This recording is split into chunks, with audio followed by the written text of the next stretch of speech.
Okey, cantik. Okey, pastikan masuk, tidak boleh langgar garisan sebelah ni dengan garisan sebelah ni ya. Okey, lepas tu turun pada kereta. Kena alih tiang ni di atas garisan kuning macam sebelum ni.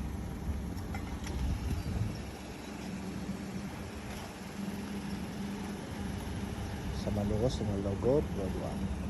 Okey.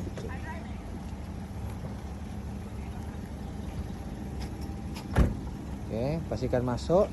Mesti pakai tali pinggang ah. Apabila tidak pakai tali pinggang, automatik akan digagalkan. Okey. Sebab tali pinggang adalah kesalahan mandatori.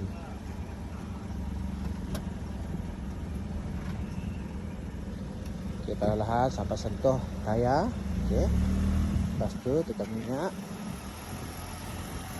Okey, pastikan tayar sepenuhnya naik. Jangan langgar tiang dikira gagal. Okay.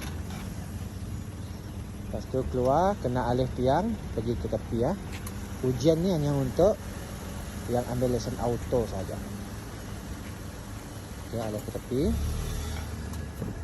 Okey, lepas tu kena naik ke empat-empat tayar di atas beam ni ya.